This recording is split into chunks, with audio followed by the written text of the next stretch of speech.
Welcome, welcome. Who needs a drink on a Friday night? Guys, we're going to get straight in on this stuff because, hey, it's been quite a week, quite an eventful week in the news. If you came here to watch some watch content, you're not going to get a whole lot, unfortunately, tonight because I do like to talk about current events. Hey, I talk about history, I talk about culture, I talk about strange arches rebuilt by Mussolini in Verona, blah blah blah blah blah. I cover a lot of ground, and I do like to talk about what's going on in the news. I think it's remiss of many influencers and so on out there who just completely ignore the whole world could be falling down around them, and they'll be there going, "Here's the new Tudor watch." I just think that's weird. I can't do it. If you do that, and that's your way of dealing with things, maybe you're a better man than I. But I just feel like talking about stuff that's going on out in the world. So, of course, we have the shit going on in Iran. We have the falling of Dubai. At least that's the way I'm seeing it. And we have Christy Noem, who just got dumped yesterday by her lover.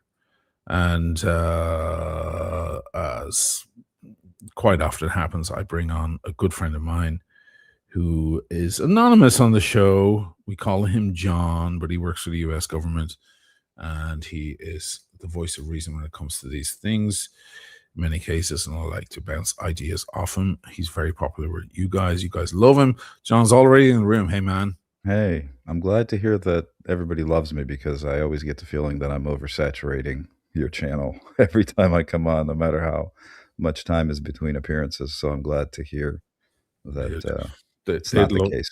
they'd love if it was just your channel. I think half the audience are like, they're probably already rooting for you as well. They're probably like, I That's can't wait. very I can't wait till John hands that's Ushy in his ass tonight and that's shows very him. nice of you to say, but I don't know if that's true. Yeah. Who's in the room? Loves auto detail. Thank you. First drink on me, brother. $20. Also a member of the channel. Great to see you in the room. Thank you, man. That was a preemptive super chat. Should Those I are be always using nice. terminology like preemptive? Just to keep things slightly light for a moment. What am I wearing tonight? I'm wearing my Omega Seamaster 300M, the original and the best. The watch that started it all. Why am I wearing this tonight? Well, if you look very carefully, I have a very special badge on my lapel here. Do you see what it says? This is a collector's item, guys. This comes from Livigno, the Winter Olympics, because my daughter is right here. She's actually in the room on the other side of the room doing her research on a camera she has to use tomorrow in Venice. But she was shooting the Winter Olympics all last month. She spent her whole time there above Milan, up in the mountains, and she brought me a gift of a beautiful Omega little brooch, little gorgeous little thing. I stuck it on there, and I figured I would wear my Omega, so that was fun. She was telling me all about her adventures up there and how the whole thing was. It was quite fascinating. But unfortunately, the show is going to be about heavier things. There were three. First of all, I have to tell you, John, that I don't know how much I can reveal here, but I assume you're slightly relieved that a certain person was handed their papers and had Yeah. to clear off their desk, put everything in a big paper box, and leave the building Yeah. yesterday. The Is that how joke you're was feeling? well, our running joke is do Cash Patel next. That's Right. been that's been the rallying cry. Yeah, Yeah. I'm always relieved when people that have no business doing certain things are either quietly or very publicly escorted out of the building. So no, that's from my friends in DHS that I've spoken to. They're very much relieved. It's been kind of an ongoing thing for anybody that's interacted with her. I think on a personal level, obviously, She's a politician, so she was probably very pleasant, but the original thought was that she would just kind of stay out of the way and stay away from the cameras and behind the scenes and just be a good bureaucrat. And that's Uh-huh. sort of where it started. She did initially have that MO of just going around different areas and asking what was needed and more or less, giving the guys in the field what they needed. But eventually, especially with the more public enforcement operations in Minneapolis, she found her way in front of the camera and was obviously unprepared and clearly out of her depth. So I Did think you ever meet her? I never met her. No, I've never met her, never spoke to her personally, but I know several people who have met her. And while again, they say the same things. She's a very nice lady in person, obviously limited interactions, but I Yeah. don't think anyone was under the impression that she had the experience or the competency level to do the job that she was doing. And that's just a matter of, just observation. That's not an insult. What about a replacement? It turns out because I did a live stream yesterday from the Irish pub, and the news came in during my stream. I didn't believe it. I thought people were Yeah. pulling my tail. I saw you reacting to that live. It was it's pretty Yeah, I'm like, entertaining. oh my god, say it's true, say it's true. Um, and at first I did not recognize the name. Remind me of his name again. What is his fucking name anyway? He has three names. Yeah, it's Wayne, like Wayne, Wayne Frank Mark John Mark Josh. Wayne Millie, I believe is Yeah. yeah. And to be Um, clear, he's just nominated right now. He would have to go through full Senate confirmation to mhm, actually get the posting. So he's not technically in charge right now of mhm. anything. He has just been nominated. He's So been nominated. there's still a Well, Senate approval I process. didn't I didn't know that I didn't recognize the name, but then when I saw clips this morning all over social media, I was like, "Oh, that guy. The Yeah. guy who tried to get up and start a fight in Congress." Yes. That's Yes. that is his more notable appearance. He's I believe he's only a first term senator, but I think he was in Congress before. Um, I don't think he has any law enforcement experience. I don't think he has any military experience. As far as I know, I believe he only has an associate's degree. Mhm. Somebody more than, you know, if anyone's willing to fact check me on that. So I think his qualifications essentially at this point are that he's a loyalist and a Trump supporter, Right. which technically is more or less what you need in those cabinet positions. So we'll see. I don't want to disparage the guy before he's had an opportunity to actually do his job, because with these types of assignments, there's two possibilities. One is typically the person just sort of realizes the job they're undertaking is way above their experience and knowledge levels, and they Uh-huh. sort of defer to the experts that are actually at the operational level, and they are just a good figurehead. The other option is kind of what you see where they try to do too much and they try to hit the ground running and start making changes and start kind of inserting themselves, like the Cash Patels, where the Mhm. Pete Hegseths, where they're trying to kind of grow into the role. Mhm. And no one really buys that. There's a lack of authenticity there because everybody knows their qualifications aren't there. So hopefully he is the former, where he just kind of slowly gets into the role and does a good job by just kind of staying out of the way. But I guess time will tell. Yeah. That's the thing. I didn't want to ruin anyone's moment, because so many people were celebrating that Chrissy Noem was out because she was so horrible. It was such a mockery, I think, of the whole department. Yeah. Uh, you Well, know what I mean? DHS is a huge organization, and I think a lot of people think that DHS has been around for a while. DHS has only been online since 2003, Right. and It was a response DHS was after. yeah, it was 9/11 response, Yeah. and the reason that that department came online was because there were so many agencies that didn't communicate well with each other that were part of different organizations. You had Immigration Naturalization Service that was, part of Department of Justice. You had Customs Service, which was Treasury.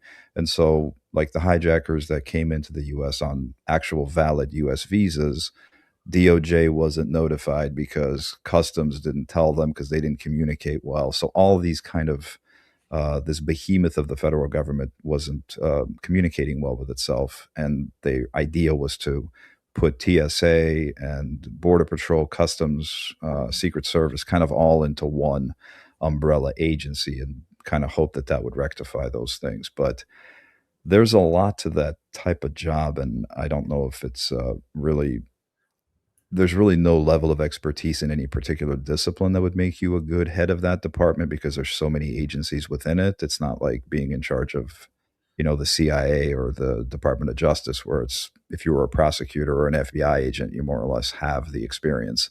So it's a job for a generalist and kind of a person who can just trust the people underneath him without getting too political and without inserting himself. Let's have a look at a couple of clips for levity's sake here on that are going around Instagram. Let me know if you cannot hear it. Congratulate former Homeland Security Secretary on her appointment to be the shield of the Americas, which I'm pretty sure the president came up with when he watched the last Avengers movie. So, we'll find out what that entails. But look, she will go down as the worst Secretary of Homeland Security since the creation of it after 9/11. I mean, she literally took the president's core issue on immigration, which he was polling at 60% in September, and got that down to 39%. She exceeded all expectations on doing that by, having 2 Americans shot, one in the face and one in the back under her leadership. They had to bring in Tom Homan and leave Minnesota as a result of her actions. First, Looking crazy. Yeah. What is it? The Shield of Americas? What is this? Did they just come up with this nonsense? Yeah, What it is this? sounds to me that sounds like a made up job in a made up organization. Sounds like something you tell your kids that they're going to be a part of to make them feel like they're part of the adult discussion, like the kids Yeah, table at Thanksgiving. it's the Shield of the The Americas, shields of the America. Western Division. Yeah, I Western think Hemisphere. on the Daily Show they were saying it's things are bad when you're put into a department that was invented 6 minutes ago and named using fridge magnets. Yeah, The that's birds on your fridge or it something. But this sounds is their way. I assume this is their way of kind of stepping her down without complete yeah. disgrace. It's Like what just they move her over to gently some made up fucking thing. They gently, yeah. and They then call it a eventually, soft landing. right, right. Yeah, they call it a soft landing. I think that's exactly what this is. She's not going to have any serious role, and Mm. no matter how you look at it, it's a downgrade. You don't go from leading DHS to the only next level up would be if you're being moved up to a national security advisor position. But anything that's not even a real department would be kind of made up. So no, this is definitely a demotion. It's a PR stunt. She's not going to have any real authority over anything, especially if she's working with Marco Rubio and Pete Hegseth. I think this is a 6-month thing or 3-month thing, and then she'll eventually exit stage left and probably Yeah. run for reelection or something like that. This is just a PR stunt. What ticked off Trump in the end? It was that she lied about the funding for her little promo videos there, her on horseback with a fucking with a cowboy There's hat on or whatever. so as far as I know, this is a Like little more it wasn't complicated. the affair. It wasn't the affair in the It plane. wasn't the affair. I think that would have got her promoted. The affair Right. would have been a feather Yeah. in her cap. I think Trump would Right. have appreciated Trump that. would have went, wow, Yeah. that's how you Um, travel between, I, appointments. I I think it's a combination of things. There's a great book out there. It's by a guy named Robert Greene, and it's called The 48 Laws of Power. And the first law is never outshine the master. And so it's Right. kind of this dynamic about, and it applies to business, it applies to pretty much everything. But I think the first thing that I would look at is the image and the news coverage. I think Trump is very conscious of anybody that gets more media attention than him in any sort of sense, especially people in his own cabinet and especially subordinates. I think that is kind of the kiss of death for you if that starts to happen. for any reason. Number two, I think it's definitely the controversy and controversies over the immigration enforcement. I personally don't think Trump wanted American citizens to be killed, even if it was through what they consider lawful uses of force, which are obviously debatable at this point. At Yeah. best, they were within the scope of legal authority, but certainly not, ethically or morally justified. And Mhm. from my perspective, not even tactically justified. There would have been other ways to handle those situations without resorting to deadly force. So Yeah. that controversy compounded the optics around immigration enforcement, and you even started to see people within the MAGA base sort of start to lose support for that entire thing. So Mhm. that hurt his poll numbers, which I think he again shifts blame when things don't go his way. He doesn't say I've messed up and this was my idea. The buck stops with me. He Yes. shifts blame laterally and down. Mhm. So the third thing was, I think, the controversial testimony. I think she made the administration look bad in front of her recent hearings. Well, She she didn't do said, well, herself any favors. I mean, recent, just the other day, she said that this commercial was given the go ahead by Trump, Yeah, and it and cost Trump didn't, millions. and Trump specifically said that that wasn't true. So Yeah. Can she you hear kind of that? publicly threw him under the If bus. you don't, we will find you and we will deport you. At the cost of $220 million, the commercials began airing last year, the biggest contract going to a company run by the husband of Noem's former spokesperson. I did not have anything to do with picking those contractors. Noem was asked about the pricey ads. Did the Correct. They president work know with you were going to do OMB. this? Yes. He did. Yes. Senator Kennedy says the president called him after the hearing, insisting he knew nothing about it. And he was mad as a murder hornet. Her version of the truth and the president's version of the truth are decidedly different. Noem's Yeah. departure was seemingly welcomed on both sides of the aisle. Good riddance. She should be held to account for the corruption that she has shown. Several weeks ago, we said either Kristi Noem is fired or she's going to be impeached. Noem's replacement, Oklahoma Senator Markwayne Mullen, a former businessman Mullen. and mixed martial artist. I've got to be honest with you, I wasn't expecting the call today. Why does everybody say why do they lean into the mixed martial art? What is our business, like what he does at home? Like, Well, he's that into tells you- karate. Like, who that cares? tells you that tells you the depth of his resume. Right, yeah. If You know, he, like that's if he played piano, they'd call him a pianist and mixed yeah, martial artist. that's a pretty shallow resume if you look at his Wikipedia page. You're kind of like, wait, how is this guy qualified to run the department? Ugh. Yeah, so I think all those controversies kind of compounded. Her contradicting Trump publicly is probably didn't look good either. Mhm. Her trying to buy that ridiculous plane for DHS. DHS already has several aircraft, including a Gulfstream that's Uh-huh. used just like the Bureau has one, just like the agency has multiple. So there's a lot of stuff that she was doing that had a lot of people scratching their heads. And I think kind of tarnishing the image of the immigration enforcement side of it definitely didn't help. So a guy like Tom Holman, like him, don't like him, whatever.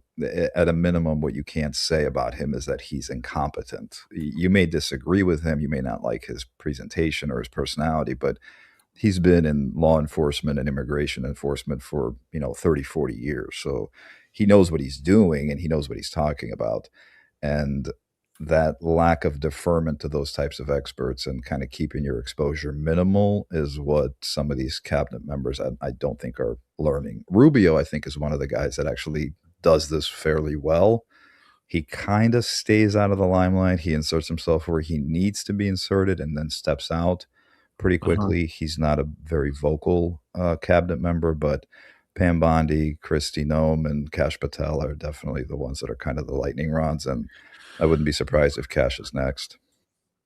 Yeah, God, well, that would be great. But again, my concern, as I voiced even last night, while the fallout was happening in real time, was who's this new guy?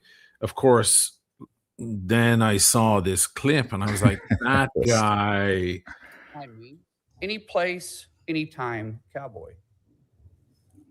Sir, this is a time, this is a place. You want to run your mouth, we can be two consenting adults. We can finish it here.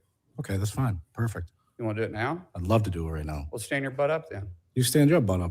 Oh, hold on. Big guy. Oh, stop it. Is that your All right. solution, every problem? No, sit down. Sit down. Okay. You know, you're a United States Senator. Sit down. Active. Oh, okay. Sit down, please. Fucking. I mean, this is what our Bernie. politics. Yeah.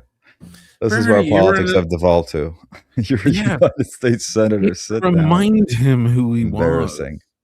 You're not in a fucking bar. Well, Like, and it's strange that people think that those types of displays come across as strength. yeah, that's like I'm the tough guy. All that signals is incompetence, arrogance, stupidity, and ego, and a lot of insecurity. That's all that demonstrates. That doesn't demonstrate you being a tough guy, you know. And I remember seeing that, and I was like, I wonder what this guy's background is, you know, because he's trying to look the part. He's trying to look like that former special forces, former, you know, maybe law enforcement type of dude. And that's why I was like, oh, maybe he was something before, but based on his actions, I would have been surprised. And then I obviously Googled him, and turns out, yeah, he doesn't have much in terms of claim to fame. But we'll see. You know, I want to give him the benefit of the doubt. He might be an asshole, but you know, yeah. Look at Bernie. I mean, it's Come like on, a boys. it's like a teacher trying to break up a fight between two kids. You know, two football Exactly players. what it's like. Pathetic. Yeah, this is our government. Mother of God. But I suppose we should just savor the moment that Christy Noem is out. You know, if I was less than qualified for a position that's so important, so paramount to the government and so on, I would keep my head low. You know, I'd be like, shit, man, I'd have imposter syndrome. I'd be like, how the fuck did I get here? Shit, I better just like keep my head low, say yay and nay to whoever I think needs to be to hear that, and just get on with stuff, and then run Yeah. home and tell my wife, oh my God, I got away with it another day. It's amazing to me that people like Kash Patel and Chrissy Nolan, they go out, you know, all brazen. She's like, yeah, I'm going to wear a cowboy hat. I'm going to get up there and say that Renee Good was a domestic terrorist, even though it's 5 minutes after she was shot in the face. I'm going to Yeah. go on there with a fucking cowboy hat on. I'm not even going to take my hat off for respect. And that was for another the thing. dead. She threw the agents on she actually threw the agents under the bus in the testimony. She made the claim that the agents relayed that information to her from the shooting of Alex Oh, Preddy, which oh, is categorically false, and it's also impossible because that is not even how the reporting requirements work during a lethal altercation. Those agents are immediately sequestered, their weapons are taken.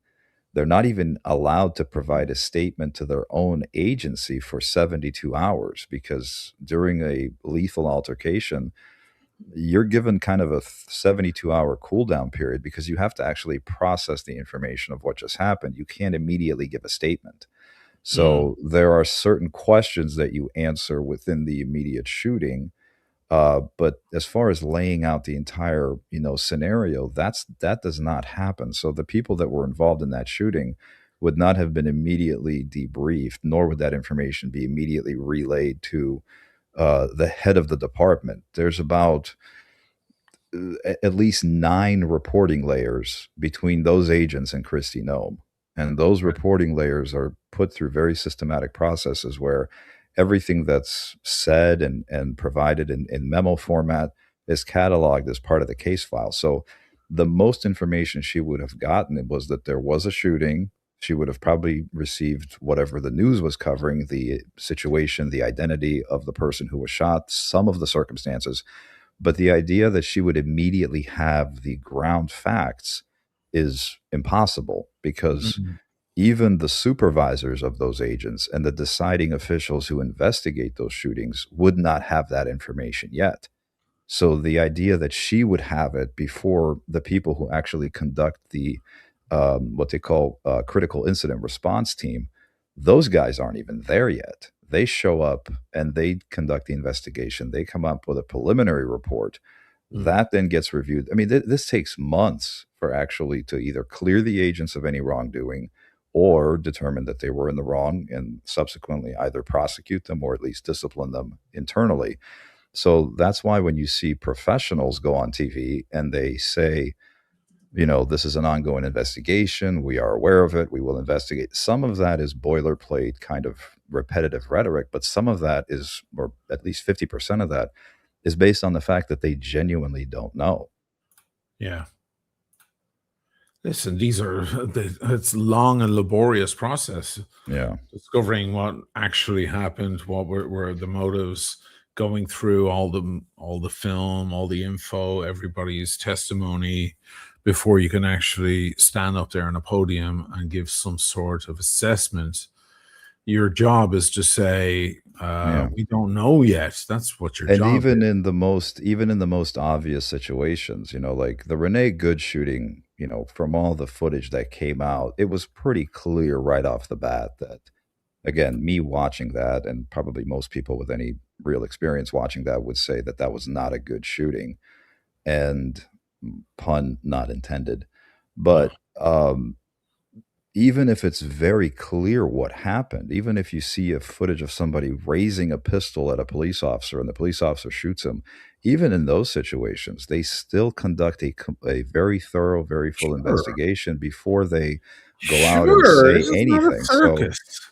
This is not a circus. I mean, Yeah. listen, there's a trope going around the planet Earth that America is just a bunch of clowns and not serious people and jokers.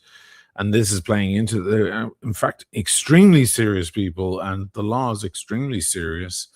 And this is making a mockery of it. That's why I'm incensed. I'm bloody incensed by this stuff. There's a picture, by the way, that hopefully will just fade away into our memories, with the Department of Homeland Security emblem in front of her, and her fucking hat. I mean, listen, I know a cowboy hat's like a staple there. Yeah, I think she's certainly in Texas. In Texas and so on. But And the guy man, behind her is the chief of the Border Patrol wearing a Rolex.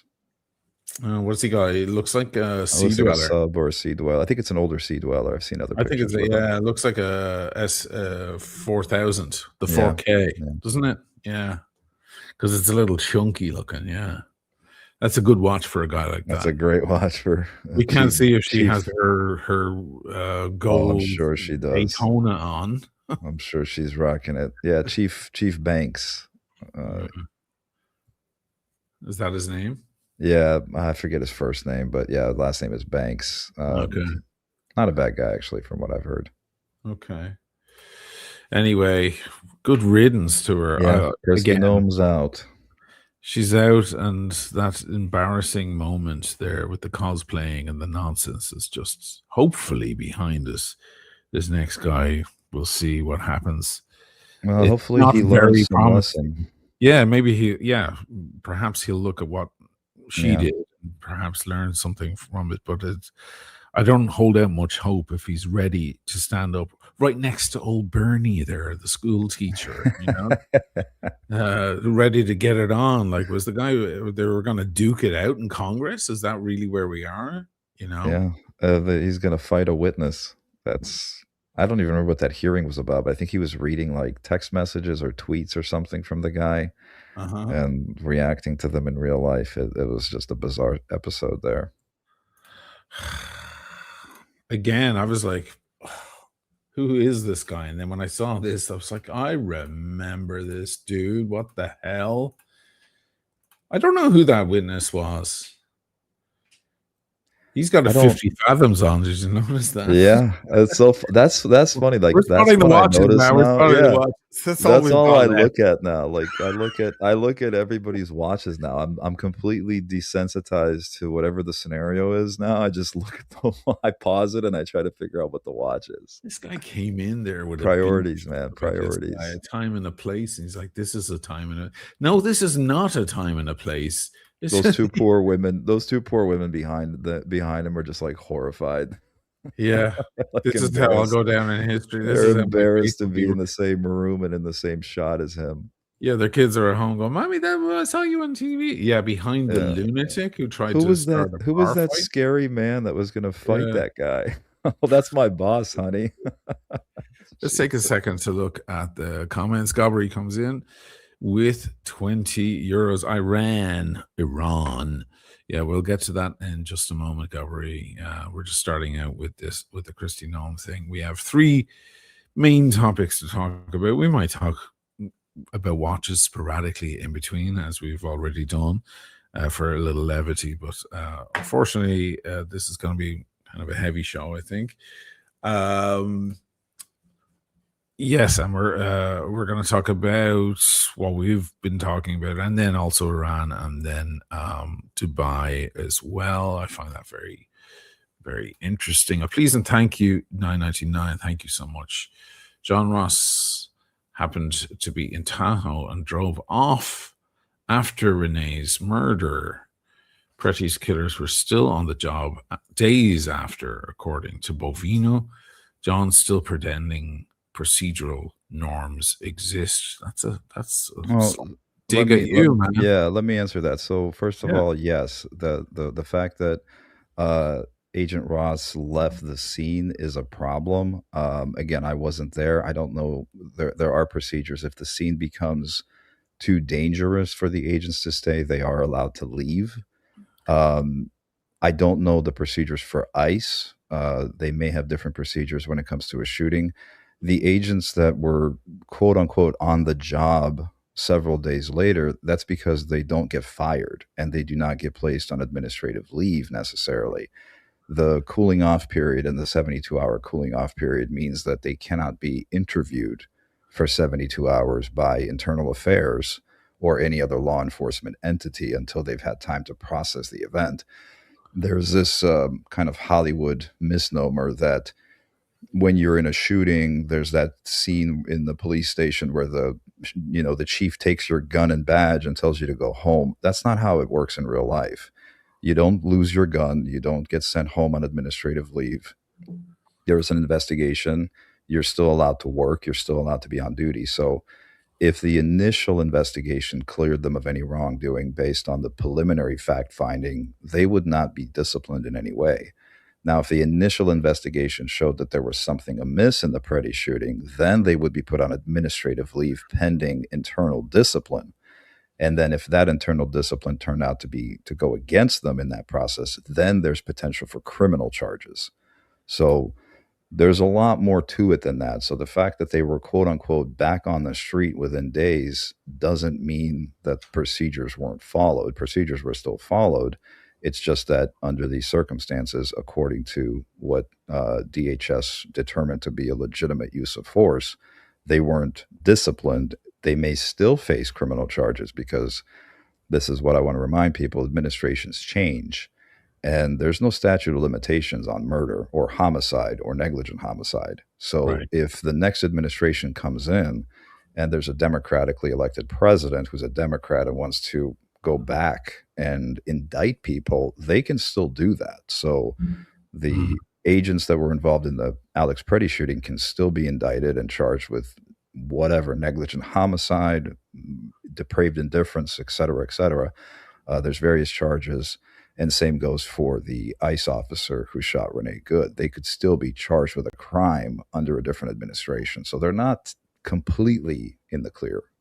Mr. Baggas, $5. I don't really get the feeling that any of the policies and procedures were followed in these incidents. How about the reduced training program? Yeah, because they're trying to recruit as many as possible. Yeah. So the first part of that, the procedures are not dictated at the departmental level. DHS has policies in place that are followed. And again, this isn't Christy Noem or the Department of Homeland Security secretary going out and doing the investigations. This would be akin to saying that, Rolex is controlling inventory at the ADs. They're very detached from one another. So that's true. In the same scenario that your AD is not obliged to give you a watch because you think you deserve the watch, or because Rolex, you contacted somebody in Switzerland and they told you that watch is currently still in production. This is the same thing. Within DHS, within any organization, you have layers of management, you have layers of procedural processes that are in place through policy.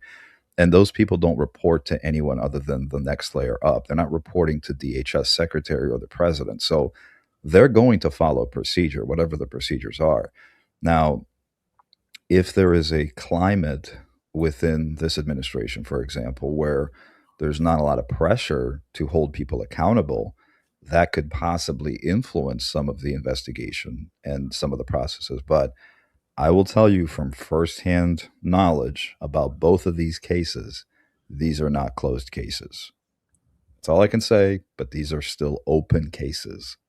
So the fact that they're still open tells you that they're not even clear within the departmental levels. They still haven't been cleared entirely of these shootings in both situations. Patricia Mullins kept referring to Iraq instead of Iran in an interview. Yeah, well, it's all the same over there, Patricia. Haven't you heard? Iraq, Iran, Kazakhstan, Turkmenistan. It's just stands.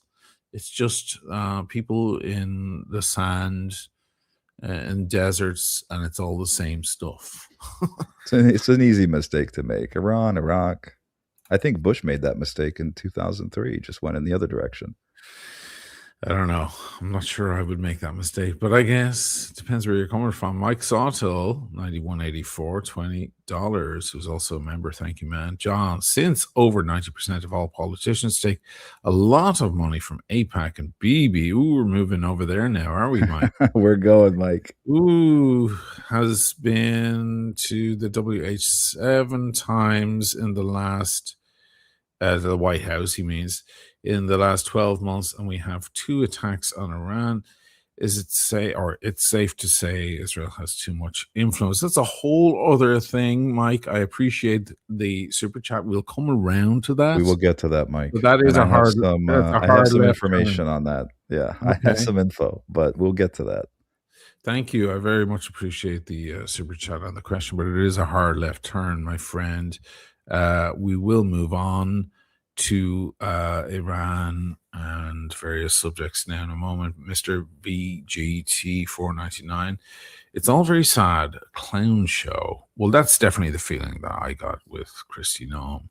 It's quite sickening, you know, if it was just a show, you could laugh at it. But when she's standing there in front of people who are, you know, behind bars, bunches of men, incarcerated, and she's standing in front of those bars doing like a commercial in her little cosplay outfit and her Rolex, it begins to become a bizarre reality where you kind of want to pinch yourself and wake up, because it just doesn't seem real. Here's my next question. If she's with the America Shield or whatever they made up the other day. Yeah. What outfit does she get to wear now?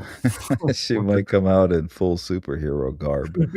She might actually have a cape and a shield. Yeah. A big bronze bustier. I don't know. She might lean into full Wonder Woman. It's going to be Captain America.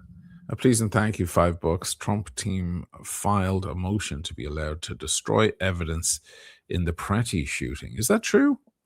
Again, this is where the media is not doing a good job and people are kind of cherry picking. Anytime a federal law enforcement agent, and ICE is federal officials are involved in a use of force situation where they are on duty and they are executing their official duties, which they were in both the Renee Good shooting and the Alex Pretty shooting.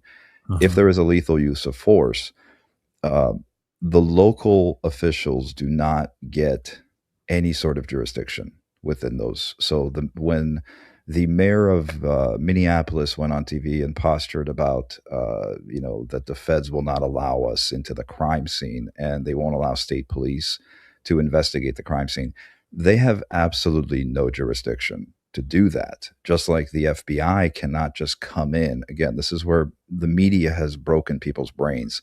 The FBI cannot show up to a local homicide and just claim jurisdiction because they're the FBI. That's something that happens in the movies. Well, what about Die Hard? Yeah. And the New York cop has no legal authority in Los Angeles. That also doesn't work. So what happened there is it was federal law enforcement agents involved in a federal immigration operation who used lethal force. They answer to, in the Alex Preddy shooting, they were Border Patrol agents. So they answered to Customs and Border Protection, Internal Affairs, DHS Office of Inspector General, DHS-OIG, and the FBI. The FBI investigates any lethal use of force by other federal officials, typically because there can also be a Fourth Amendment violation if it's found to be improper, and any uses of force against federal agents, which is 18111, is investigated by the FBI if they charge the civilian in attacking a federal official. So the fact that there was no evidence destroyed, there was just a reluctance from the federal government to allow the state or the local officials to be involved, but that is well within their purview to do so. They have absolutely no obligation to do that, and typically don't. Jim Patterson's Noem could be prosecuted under a different Congress. Don't forget, we just mentioned that. Yeah. This can, well, they all can be, yeah. And this is where, that's why it's very difficult to kind of for people to realize, like, yeah, Trump is in power now, but all the people that are kind of doing the dirty work on the ground level and several layers above, I don't think any appointments, politicians are going to be prosecuted, because in order to be prosecuted, you have to actually prove criminal charges. I don't know that Kristi Noem has done anything criminal. If she did, it's obviously not something that's publicly known. But in terms of the agents and the shooting, for example, that can definitely be re-reviewed. And if a new administration comes in, let's say, President AOC and Vice President Mamdani come in, and they decide to dismantle ICE and go after, individual officers and agents, they can certainly direct their Justice Department to investigate those cases and bring federal charges against those officers and agents if they deem that that's something they want to do. And that's happened in the past. There was a U.S. Marshal who was involved in a shooting who the Biden administration actually went back and prosecuted after the first Trump term. So it has happened. There is precedent for it. Before we move on, I'm just going to hit another couple of comments here. Yes, sorry, Simon. Hi from Westgate, C. Kent. He always says the same thing. It's so funny. David Blue, if why? The FBI blocked Minnesota from the investigation. Yeah, yes, just explain that. Yeah.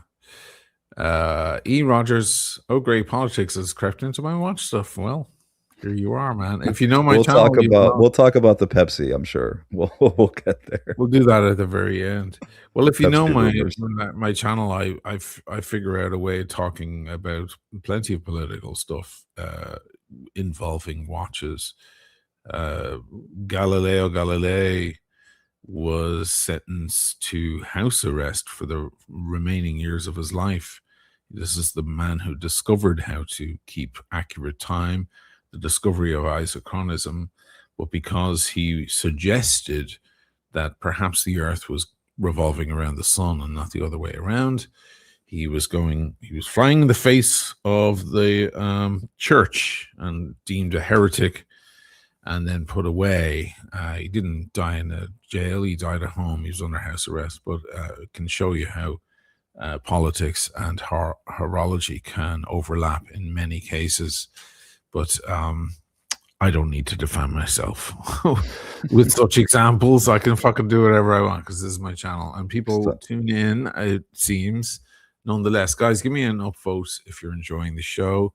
This is our guest, John. He works for the U.S. government. I can't say which department, although if you have a couple of brain cells, you've probably figured out which one by now, and it is not his real name. We have to keep him completely anonymous, which is why he can't appear on the screen either. He's appeared many times on the channel and is always insightful and fun. He also has his own Substack, which I should promote now, shouldn't I? Yeah. There By it all is. means. There you go. Well, and I also don't stick to into the watches. show. I also Yeah. don't stick to watches or any topic. So if you want one take only on anything, this is not the place. This is John's Substack. If you want to check in on him weekly or bi-weekly in some cases, There it is in the chat. You can click straight on it and subscribe. His latest podcast, whatever you call it, Substack article is about, of course, Iran, and we're going to move over to that. I really enjoyed this one, actually. Thanks, man. I liked the quips. I liked a little bit of comedy in there as You well. have to, yeah. You know, and some really, really strong points in there. Now, and if you don't like it, it's free. So you are getting your money's worth. It's a free Substack, and I do provide audio overlays. You can read it, you can click play, or you can just listen to it, whatever you want. But I try not to keep them too long. I know, Oshin, you and I talked about this. I'm always conscious of being too verbose or too, long-winded. But if that's not the case, I'm definitely grateful for that. But I am conscious of it. No, it's good. Whenever I see one, I'm like, okay, I'm gonna wait till tomorrow morning when I'm making my coffee and get tucked into this. But again, as I said to you earlier, I'd love them to be twice as long as they are. They definitely leave me wanting more in all. Yeah. My wife made the suggestion that instead of writing out an entire article and then reading it and kind of interjecting, I should start putting out more podcasty type where I just have notes and then I just speak on those notes kind of extemporaneously and then move on to the next topic. And I was like, sure. honey, do you think anybody wants to listen to me for over an hour? So I guess maybe we'll see. We'll have to test those waters. Well, we're testing it right now because we're that's already true. approaching 3/4 of an hour. I always say it that I do a show on a Friday and then the world changes the next day. It's like I should do this Who Needs a Drink on a Saturday, but shifting over to a Saturday, the audience come back on a Friday quite heavy, quite thick because they're expecting it. But it just happens over and over again. I do a thing on a Friday, we talk, and then the following day something drops, something goes great, a war starts or something drops. And that was exactly what happened last week. The following that night, I went to bed that night, and then the Ayatollah was taken out. Iran got hit with strikes. And since then, we've seen a barrage of missiles hit Tehran. I shouldn't say we've seen them because actually everything is being censored to a certain degree. And Tel Aviv is being hit, Dubai is being hit. We'll get onto Dubai in a moment. I think it's a very interesting case. So now we're at war, finally, with Iran, which is something I feel like the whole world has been waiting to happen now since way back in the early noughties. Who was the general who said, what was his name, who said on a stage that he had seen a briefing with a whole plan of all the various countries that they were going to attack, and the last one on the list was Iran. It seems like everyone, including the Iranians, were waiting for this to happen. It was on the grocery list, you might say, and certainly for Bibi Netanyahu, who's been spreading ideas about this and pushing this idea for a very long time. Iran's a week away from obtaining or creating a nuclear bomb, blah, blah, blah. And apparently they've been a week away from it for the past 30 years. We don't know if that was grandstanding or not.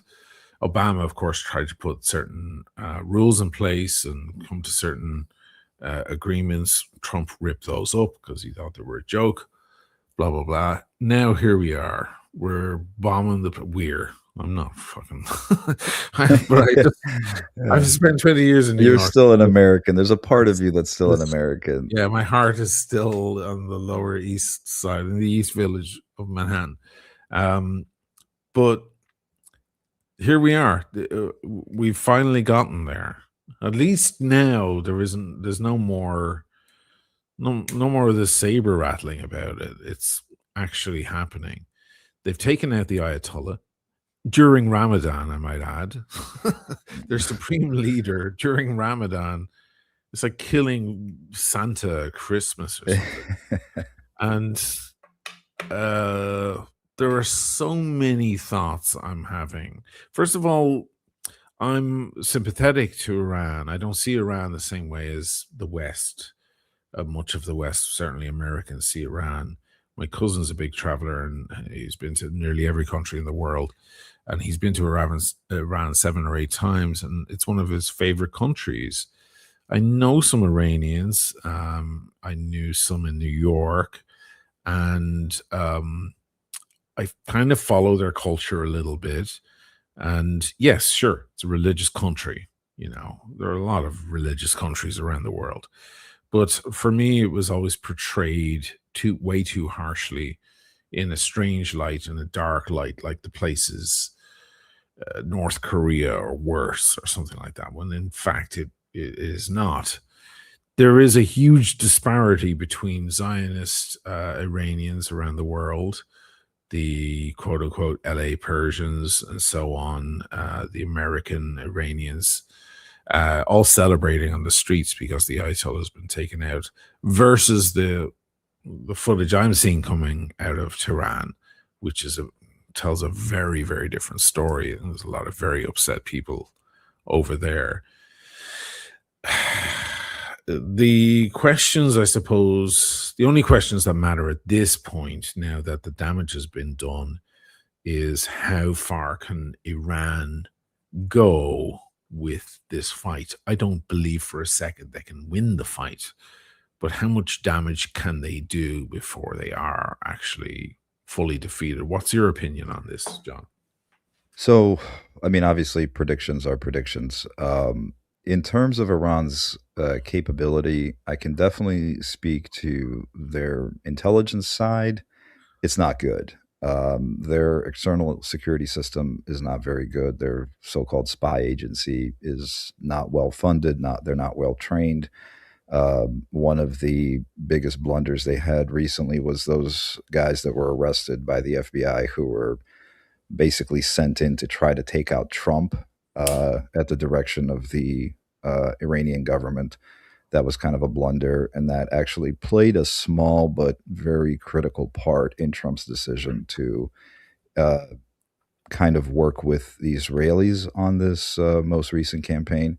For the sake of brevity and simplicity, I will just call this a war. I know I'm typically a stickler for legal definitions and terms, but for the sake of conversation, I'll just refer to this as a war, even though technically it's war is declared by Congress, and this is technically a military campaign or intervention, whatever you want to call it, but we'll just call it a war. Okay. As far as their capabilities, they obviously do not have the traditional capabilities of a country like the United States or China or even Saudi Arabia, and certainly not Israel. But that is kind of a double-edged sword, because what Iran has become very good at is asymmetrical warfare. And the weird paradox there is that when you take a conventional force and you fight unconventional warfare with a conventional force, that can actually go against you. The United States has seen this in places like Iraq and Afghanistan, where conventional military gets bogged down and has to eventually leave because they can't actually win the war, and they Yeah. can't defeat the asymmetry of an insurgency or guerrilla tactics. The United States saw this in Vietnam. They saw this in Iraq. They saw this in Afghanistan. And Russia is kind of experiencing that now in Ukraine. So a large army, a large fleet of warships and air power, all that stuff is obviously you know very important for a conventional military, but it's only important if you're fighting a conventional military within the conflict. So peer-to-peer adversary, that matters. But where Iran can be very dangerous is their ability to operate outside of their borders through their proxies, but also their ability to destabilize the regions. The drones they're using are very inexpensive. They can basically continue using these drones however they want, and what they can do is make the region much more dangerous and much less inhabitable, so to speak, not only for the people actually living there, but they can actually damage businesses and they can damage tourism. Places Yeah. like Dubai are heavily reliant on tourism. Saudi Arabia is trying to kind of change their image and wanting to bring in more and more Western influence and open up the border, open up the country to Western and European tourists. So Iranian kind of proxies and drone strikes and these targeted attacks at infrastructure and hotels and all this stuff, this is by design. This is exactly what a insurgency or a militia would do. And in the criminal side, it's the same thing. You know, you're not going to go shoot it out with the police, you know, police officers at the police station, but you're also you're going to be very selective, and they're a lot more nimble than than a larger military. So this could turn into kind of a insurgency type of situation, but also air power only gets you so far, because this is where the confusing part for me is what's the point? What's the plan? What's the end state that we're looking for? Because even if you knock out all of their anti-air missiles and you control the sky entirely, if you want to implement a regime change, at some point you have to go on the ground. Now, there's been talks that the American government is reaching out to the Kurds and Turkey and hoping to work with them to try to arm the Kurdish militias to. The Kurds have denied that, absolutely. Flat out denied that that's taking place. And I will say, we've tried that in the past. That has also come back to bite us several times, where we arm insurgent groups and they do our bidding and then we kind of leave. So, like the Taliban? The Taliban. So there's a lot of considerations here, and I pointed this out in the article that I think that some of the restraint that this administration sees as inaction and ineptitude and fear was actually all those considerations about the secondary and tertiary and fourth order effects that could take place, which is why basically every president since Carter has been reluctant to pull this specific proverbial trigger. And what pushed Trump over the edge, there's a couple things. Initially, he was reluctant to do it as well. He told Bibi initially no. And then what started to happen, from my understanding, the people that I've spoken to, and some of this has obviously already been covered in the news, was that when the Israelis launched the first attack, Trump saw that it was actually successful and that they were actually hitting targets and it was working. And so at that point, he decided, okay, well, now that there seems to be support for this and this seems to be effective, I want to get in on the action, which is where you had the June attack with the stealth bombers, where they took out some of the major sites with the bunker busters, because What are you talking about? What are you talking? They obliterated. Well, that's it's either been obliterated, but yet we're still back there taking out the sites. So was it obliterated, or were they not obliterated? They've completely vanquished their whole proliferation scheme going on there. But now, within the space of a couple of months, it's all back, all back, ready, and now they're a week away from a bomb. And I think what Netanyahu probably did, I would be shocked if he didn't do this, because Netanyahu's an intelligent guy, and the Mossad is very capable. And I think I've discussed this before, that most sophisticated intelligence services will conduct a psychological profile on world leaders. Yeah. And Trump is probably one of the easiest people to do this on, because he's so transparent and he's so transactional and he's so basically what you see is what you get. So I think Netanyahu and the Israeli government knows that flattery works, that he's easily manipulated. And what I think Netanyahu did was, not only did he go to Trump and say that if you do this, you will be the only American president who had the balls to finally take out Iran. This has been a thorn in our side for decades, and you are going to be the decisive president to do this. And don't forget, they tried to kill you. Are you really going to let that stand? Right. And playing on that ego, I think, is what finally convinced Trump to go, completely in on this.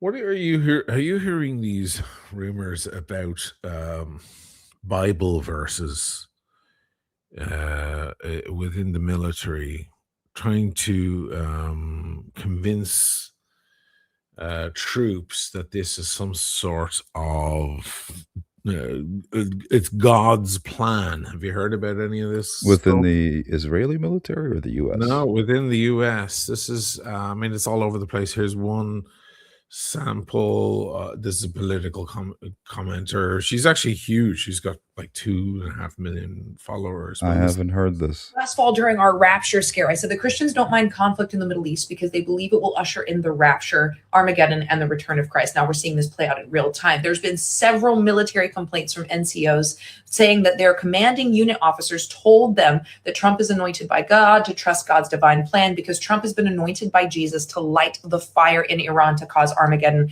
and usher in the second coming of Christ. And these officers, these non-commissioned officers, were told to tell their troops and their units that. Understand that none of this is biblical, but this is central to Christian nationalist ideals around American exceptionalism, that America is a core feature of the Bible, which isn't true. The Bible wasn't written about America. Iran has nothing to do with the end of the world. These are all written into the text in order to justify certain behavior, and they have been for over 100 years. Okay, so there's been tons of reports about this all day today, that a lot of troops are actually coming forward saying, I don't want to hear this shit.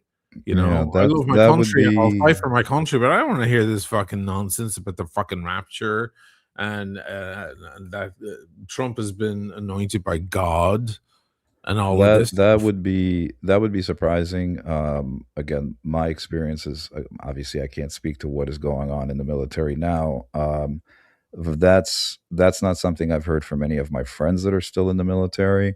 That would be surprising to me. I spent 8 years in the military before going into public service in my other jobs, but the religious thing was never really a focal point. Religion's not really kind of a central theme in the military, at least in the branches. This is why the complaints are coming in. So it's odd. What could have potentially happened is maybe an officer said something and the NCOs interpreted that as sort of an order, and they made the complaint. That I don't think that that's systemic in terms of the military. The military typically stays not only apolitical, they definitely don't endorse or celebrate any particular president. They typically kind of leave that away. There's actually rules against that. You're not allowed to go to political rallies in uniform. You're not allowed to openly endorse or condemn any public officials, even during election seasons. But again, to be fair, the president is the commander in chief. So technically anybody in service, that is their boss. So I would be surprised if this was happening with any regularity, but it's possible that some commander, a one-star general or a colonel maybe said some sort of remark, and that was interpreted as, beyond the pale, pardon the It sounds like something a bit more serious, beyond the pale, a bit more serious than that. But I haven't heard anything like that, though. I haven't seen any other reporting. You're not on social media as much as I am. I'm not. I'm either not on the right. My algorithm might be very different than yours. I get a lot of watch content and workout videos, and that's pretty much it. It's a very boring life over here. Gobbery, 20 euros. Thanks, man. The Lord is a man of war. The Lord is his name. Exodus 15:3. Oh boy. Thank you for that. That's interesting stuff. Is that a question or a proclamation? I don't know what that is. Shall we look at this possible new leader of Iran, Pahlavi? I mean, I think Trump threw him under the bus the other day and kind of said, I don't know, he's a nice guy, but maybe we'll get someone from within Iran, because perhaps it's becoming... Well, he did earlier say that everybody he thought would be the potential successor was already dead. It's like, was already dead. You killed them. Yeah, you just killed them.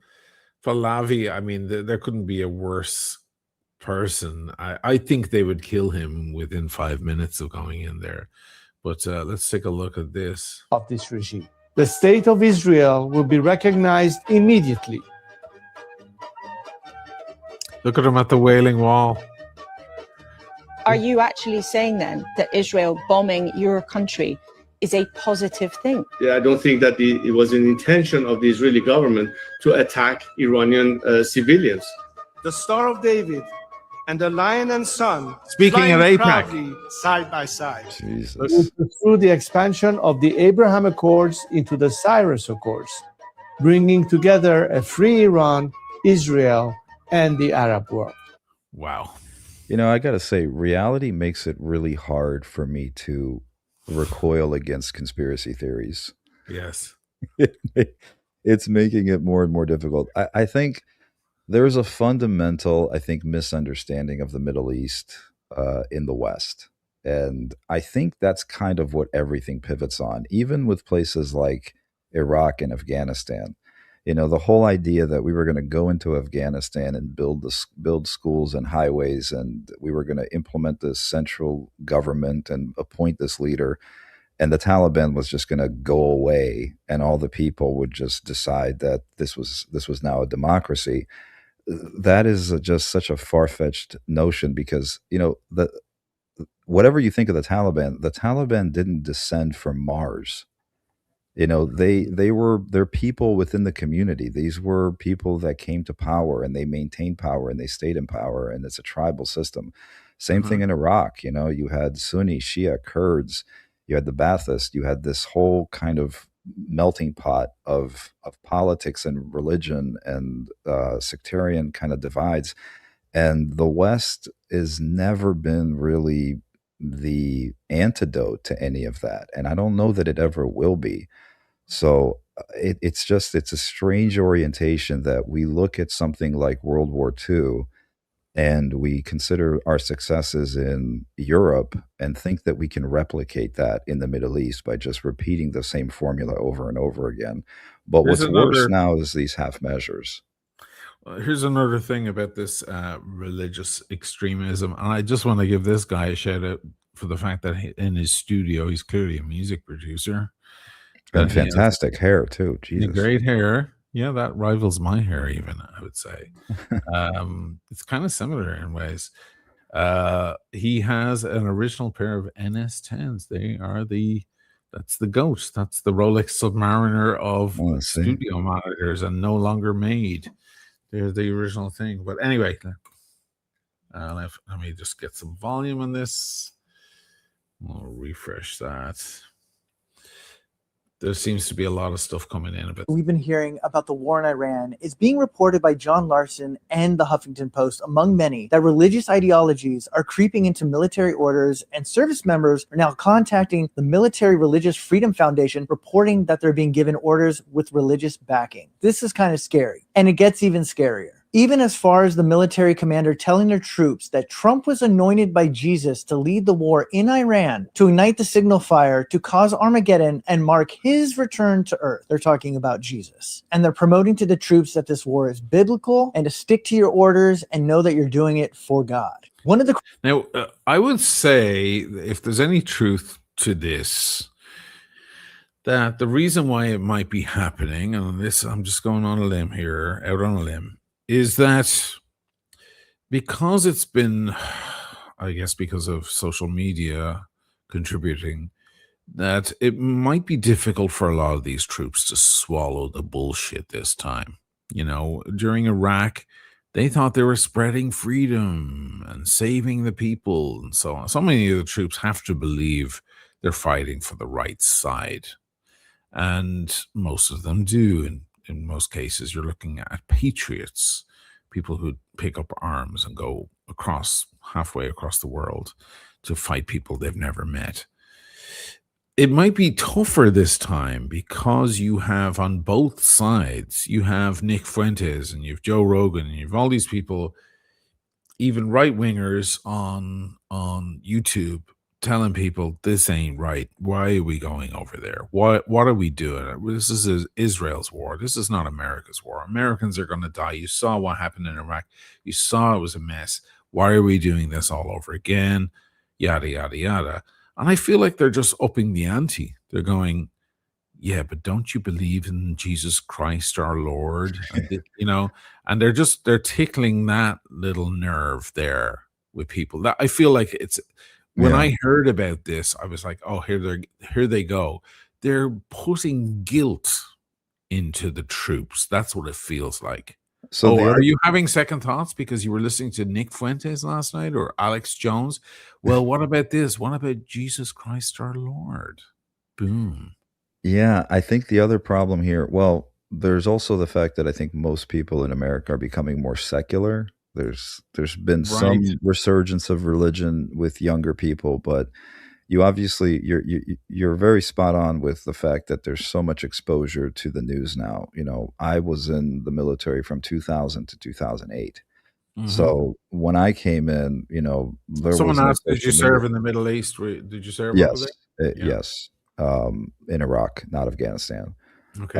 But there's two things. One, obviously, the exposure to information, and the, I would say to some extent, more sophistication by some of the younger people that just know more. They may be misguided in certain areas, but they definitely have much more information today than I had when I was 18, 19 years old, serving, well, 2000 to 2008. I was a little older than 18. But the second thing is guys my age and guys that have had that previous experience in Iraq, in Afghanistan, are now the leadership.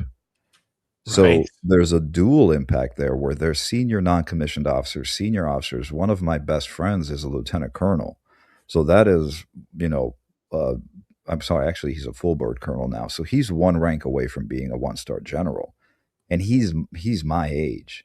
So you've got the middle and top middle officer corps consisting of Iraq war veterans, Afghanistan war veterans, and then the senior non-commissioned officers are also the same. So those guys have personal firsthand experience with these sort of kind of odd wars that we're engaging in. So there's a lot of friction there. Those guys know exactly what this could turn out to be.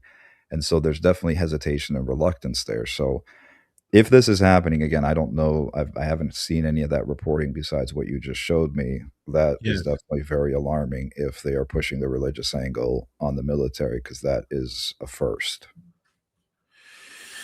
It's all over the place, man. It's everywhere. There's another thing for me. This whole just it was only over the weekend that someone it was in the iBashers chat with Dirk.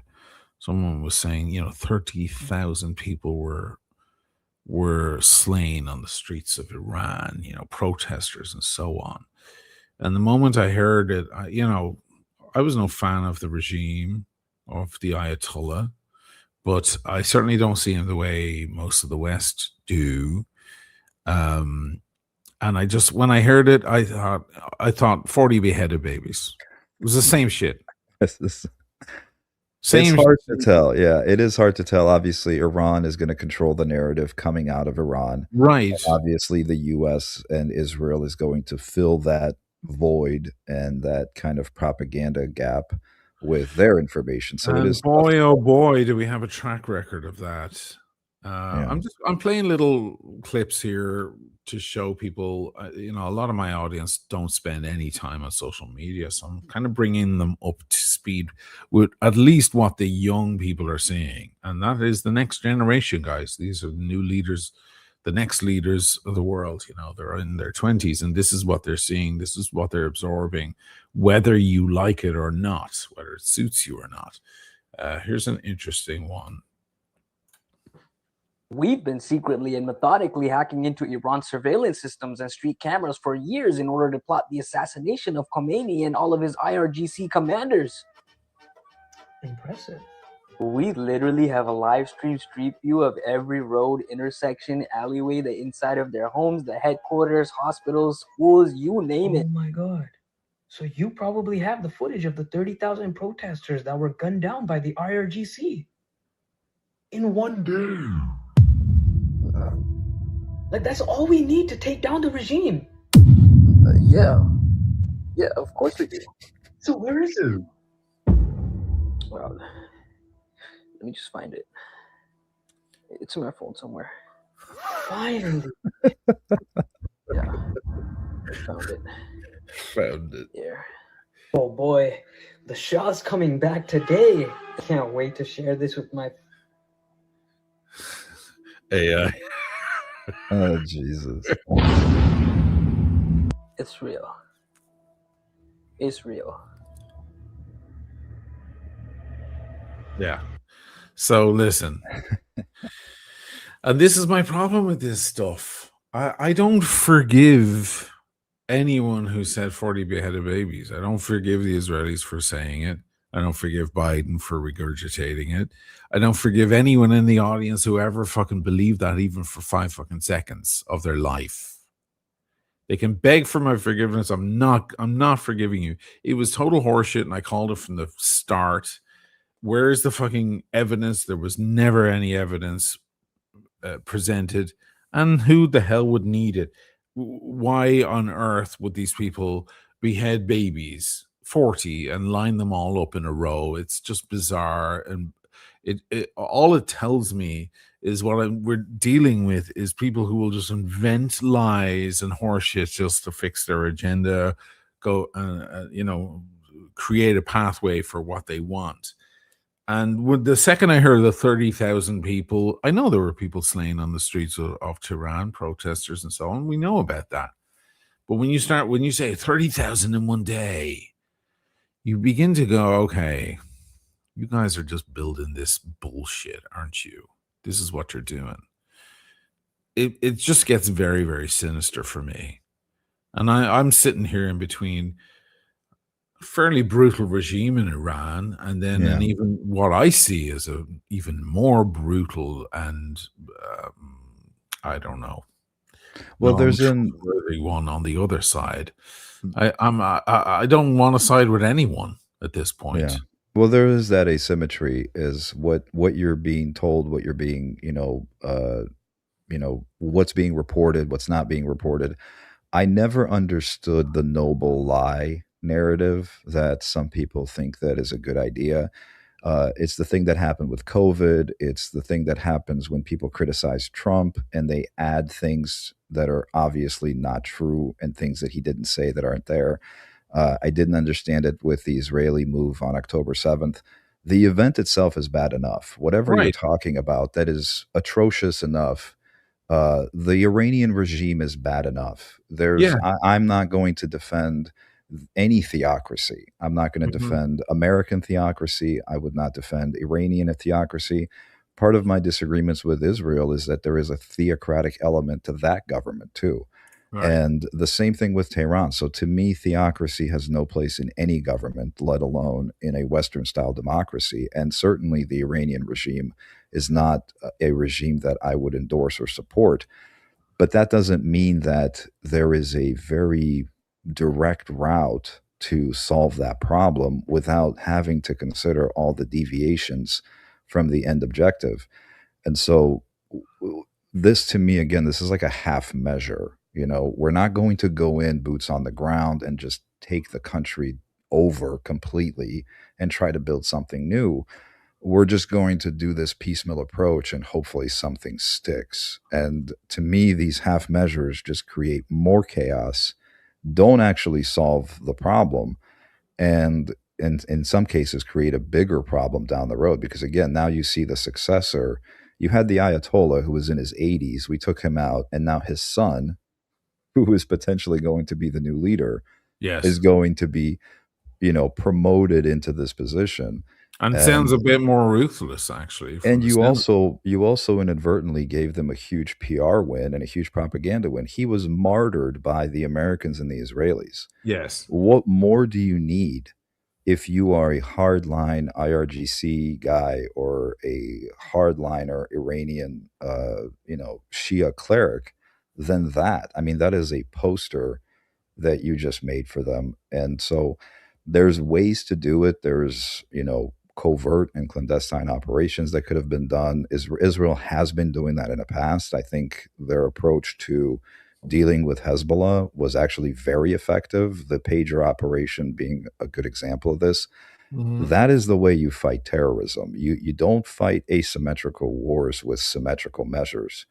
And so these, Western style bombing campaigns and all these things, that worked in Kuwait because when Saddam invaded Kuwait, it was an army versus an army. We came in, we got him out, boom, all done. Let's go home. It was over within 100 hours. and that was a military success. But these types of engagements, they don't work out this way because the asymmetrical factor is actually to the benefit of the weaker country, in this case, Iran. And the conventional approach is really not going to solve this problem. So I think it's just going to be either a quagmire or a mess, either way. Looking at the conflict itself, for me, I mean, I don't think there's any doubt who has the bigger military might here at all. There is no question about it. I know Iran has been preparing for a very long time for this because they've been seeing it coming for a long time, and they've been building up their arsenal. But I also know that they've had trouble with finances. They've been infiltrated many times over the past 2 decades, and weakened in many ways over those years. My issue with it is my question isn't who can win. There's a lot of people are like, "Oh, Trump can't defeat Iran. He won't win." I'm like, "Of course he'll win. Of course the West will win." But my thing about that is winning kind of might not matter because they'll still tear strips off you in the process. There's a famous clip out there of this young girl. She's a boxer, and I wish I had it here. I could bring it up. And she's talking. She just won, a boxing fight, and they're interviewing her, and she's like saying, "Oh, I'm so happy with myself. I knew I could defeat the opponent. Blah blah blah." And her face is completely pummeled to shit. Like her cheek is out here, one eye is completely closed, a couple of teeth are gone. There's blood everywhere, and she's still celebrating her win. I would hate to see the other girl, okay, but like clearly the other girl got as many shots in as she could. If I wrestle a pit bull to the ground that I need to, I don't know, some pit bull who's attacking people, and I need to like break that thing's neck or something, I probably could. But in the meantime, while I'm trying, that thing is going to tear flesh off me. And the way I look at what's happening right now, Tel Aviv is being blasted to shit, and the government don't want anyone to show it. People are sticking it on TikTok and so on. I'm not going to see it on legacy media. I'm seeing it all over TikTok. You have to be careful that you're not looking at AI. I think at this point I can pretty much figure out which one isn't. But they're taking a hammering, and Dubai as well. We'll come to that in a moment, and other places, Bahrain. I will remind the viewers that they're not hitting the people necessarily. They're going after military targets in places like Bahrain and so on.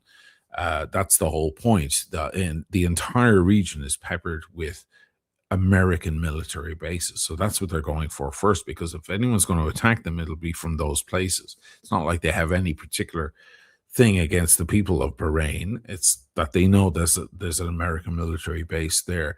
Incidentally, there's several here in Italy, and there's a big joke going around the north of Italy right now that Vicenza, where I started the channel a few years back, more than a few years, because they have 2 military bases there, the Vicenza is going to get its ass kicked if it gets that far.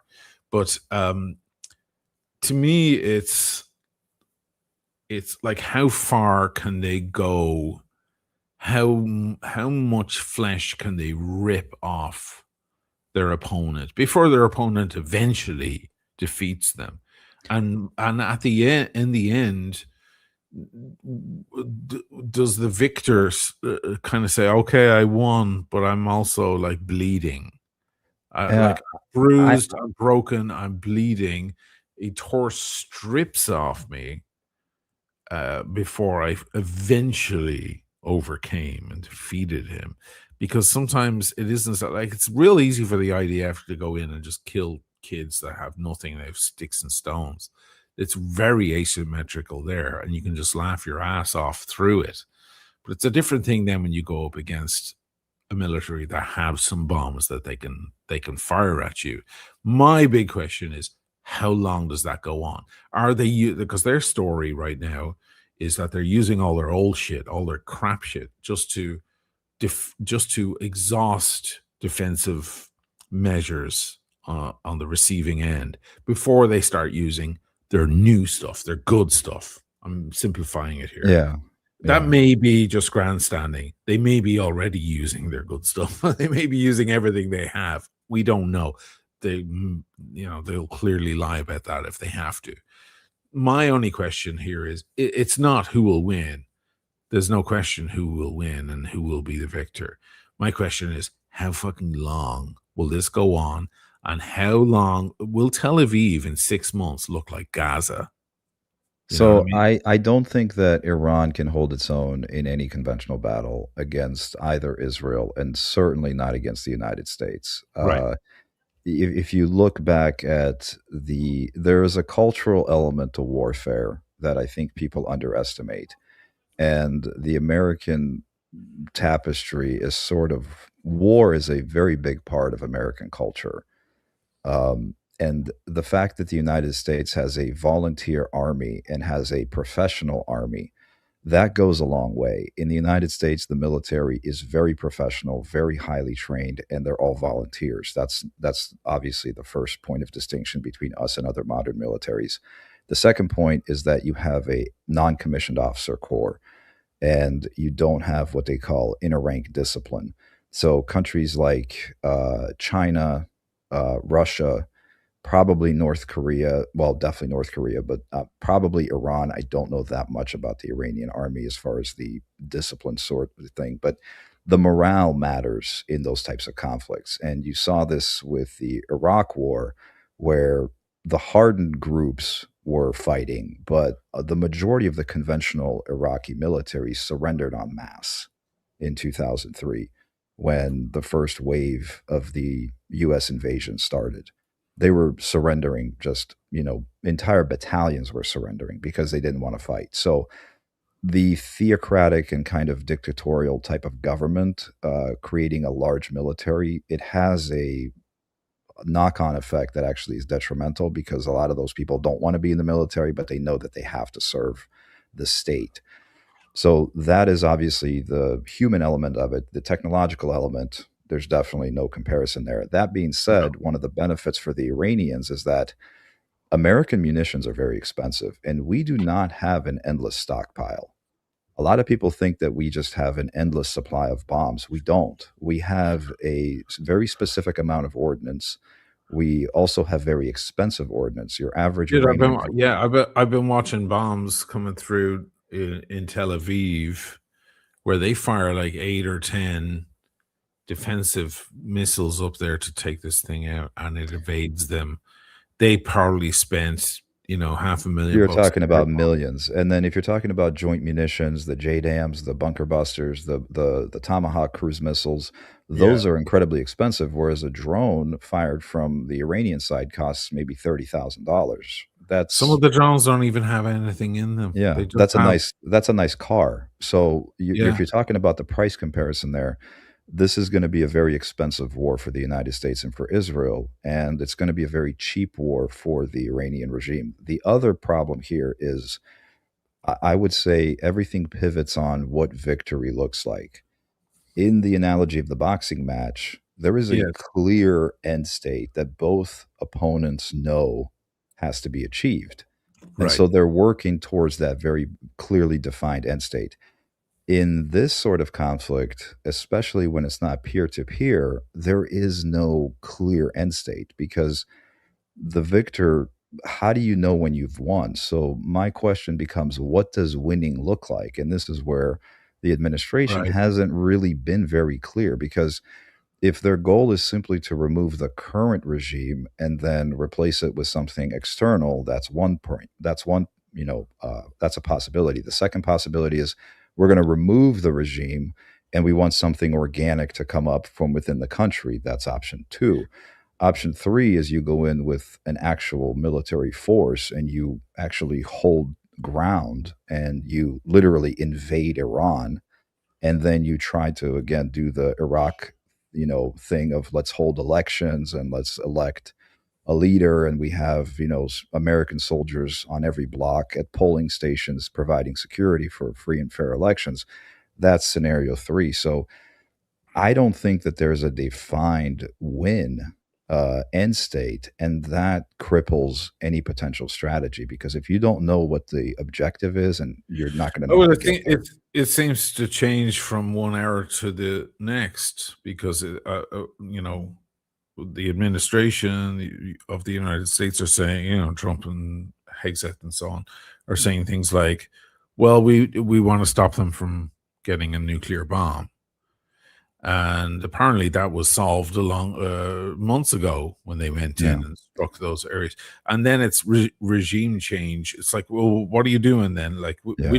what's the objective? Well, even the narrative around the nuclear bomb changed several times, because the original argument was that they were developing enough fission material to build a nuclear bomb. But then Yeah. the argument came, well, they don't have an intercontinental ballistic missile anyway. So even if they had the nuclear material, they can't deliver it anywhere. So then the Mhm. argument shifted towards, well, but they could deliver it to Israel. And now Yeah. the most recent conversation, Marco Rubio actually said this in a press conference, and this is what they refer to as the North Korea strategy, which is you build your nuclear program behind a conventional army and a conventional military ballistic response. So one of the reasons when people say, why don't we go in and invade North Korea and just take out the Kim dynasty? Obviously, for the humanitarian concerns and who's going to run the country, and the fact that China would probably not allow it, the North Koreans have created artillery and missile silos around kind of their border. So if there was any kind of strike or decapitation attempt, they would launch a barrage of conventional weapons into South Korea. So Uh-huh. the nuclear program is actually being hidden and sort of protected by the conventional ballistic missile program, which is what now they're claiming Iran was doing, that they were going to rebuild the nuclear program, but in the meantime, they were going to build this arsenal of conventional rockets so that if Israel ever tried to do something again, they would launch such a barrage at Israel that Israel would be completely gone.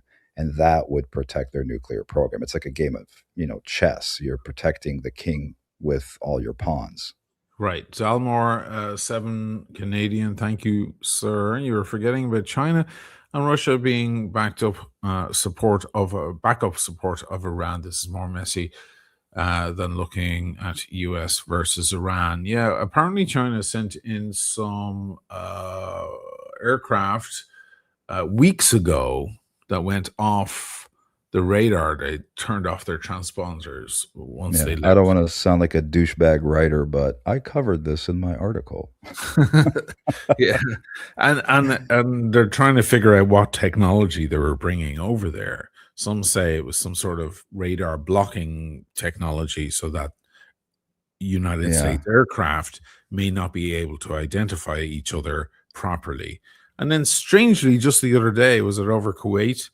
They shot down Yeah, their friendly own fire. friendly fire, and I'm like, oh my god, is that those transponders or those blockers in action? That's the question. Well, But the other thing, this is where if you take the lid off this hornet's nest, for China, there's two benefits here. One is that they are obviously going to stay out of it in terms of, Yeah. formally committing troops, because they don't want open hostilities with the US. So they're Right. not going to you're not going to see battalions of Chinese troops supporting the Iranians, and you're not going to see Chinese planes flying over Iran shooting down IDF fighter jets. But what you will see is two things. This is just my prediction and calculation.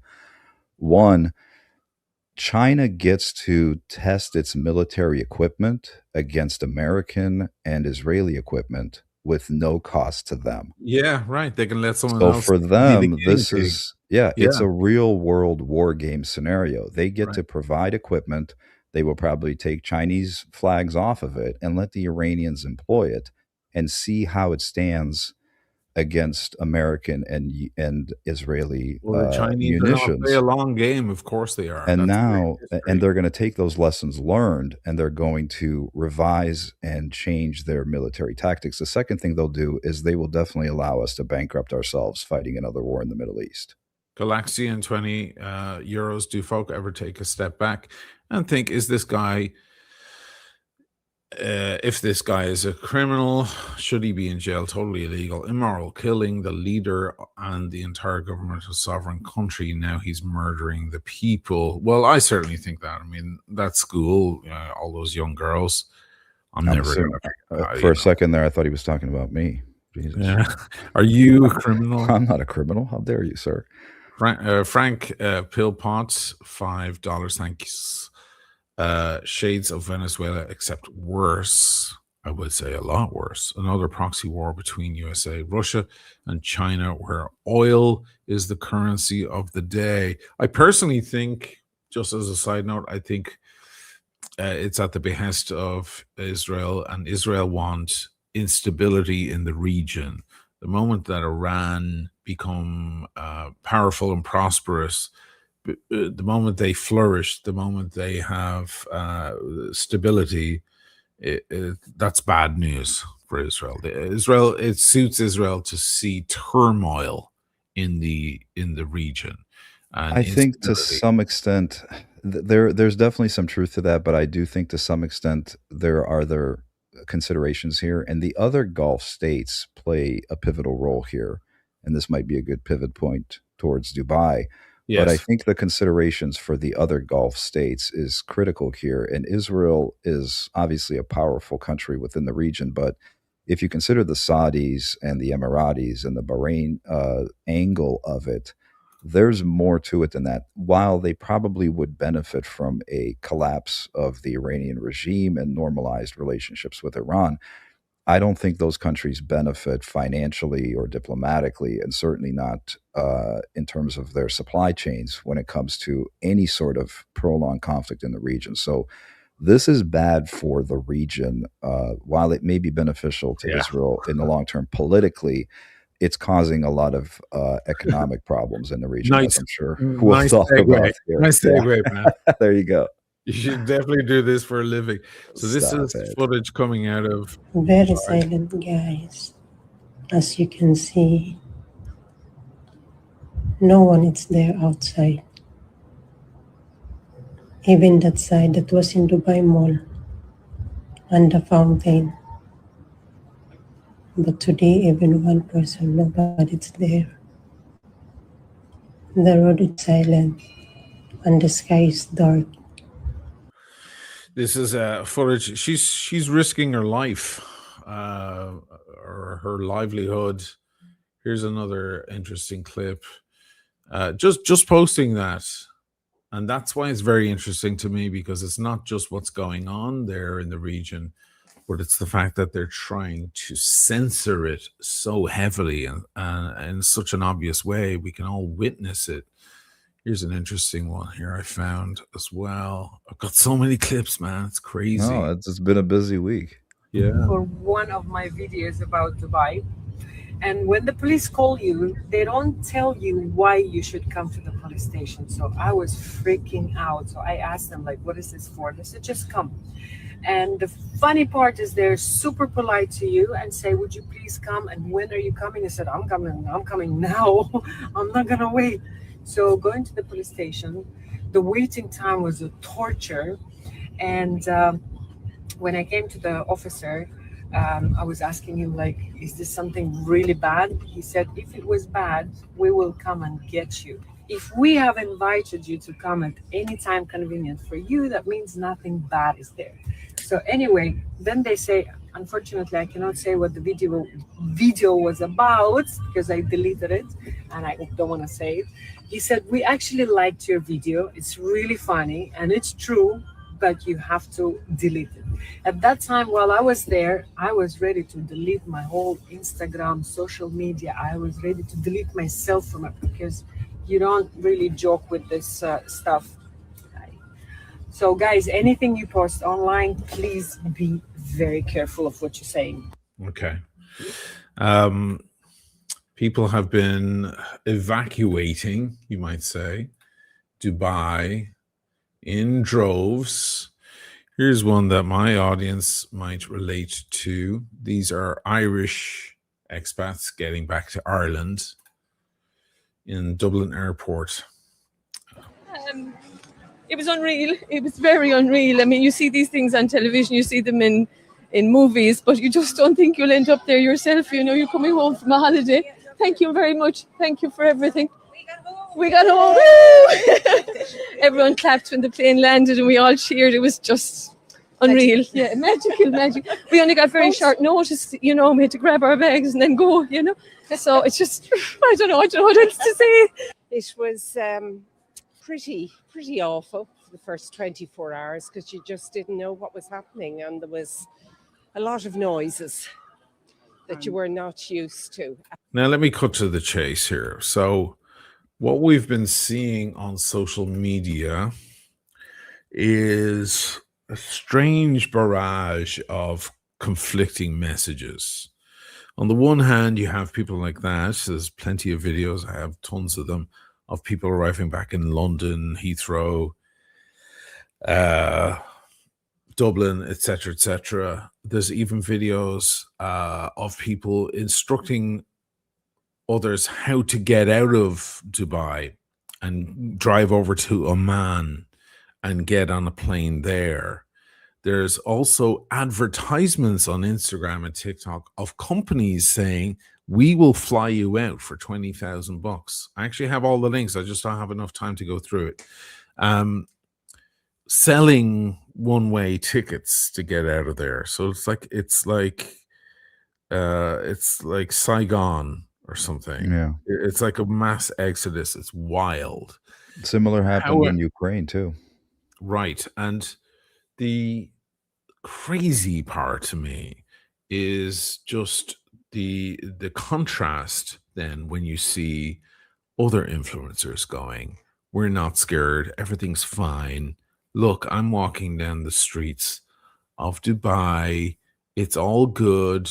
They're making a big deal out of nothing. We're fine. It's very safe. This is still. And then there's the videos like, we're not scared. Here's our great leader. The Sheikh is like walking through the city and he stands with us. I wrote to an influencer the other day who have been following me for a couple of years now. And I was like, are you serious with this weird propaganda video like that you recorded in your car, just like praising the leader? I was like, what's going on, girl? This is weird. Like, are you being forced to say what you're saying? Blink once if yes, blink twice if no. Like a hostage video. Yeah, literally that. It's crazy. Then he goes down with his bunch and they have coffee in a mall. And there's photographers everywhere. Like, hey, look how normal life is. Our great leader can sit here and have coffee nonchalantly, you know, in the afternoon in the mall.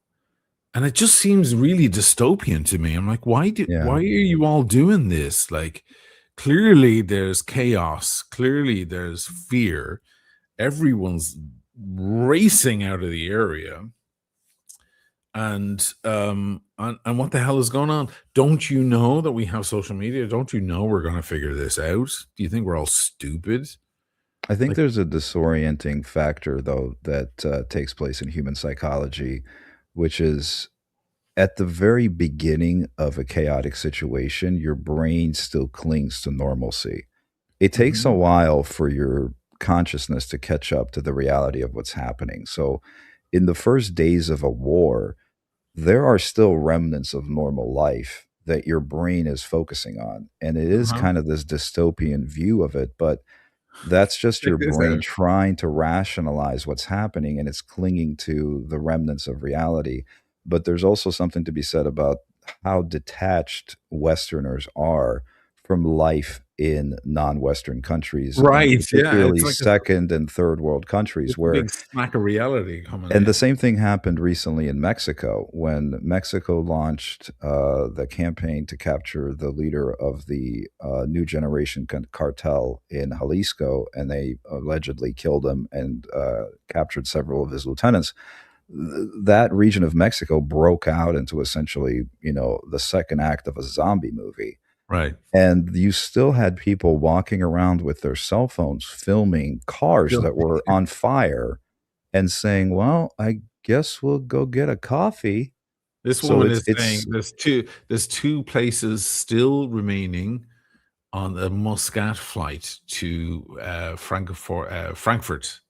Look, this is Ciao a tutti, notizie dell'ultimo. Abbiamo ancora 2 posti rimasti in un charter domani mattina alle ore 8. So we still have 2 places remaining on tomorrow morning's charter for only 6,000. This is her post on Instagram to advertise places on the plane.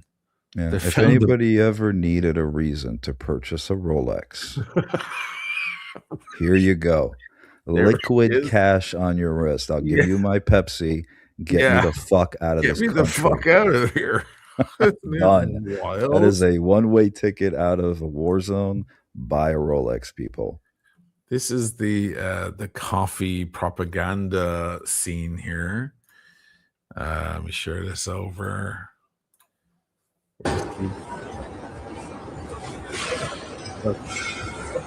I'll turn the volume off because it's just noise.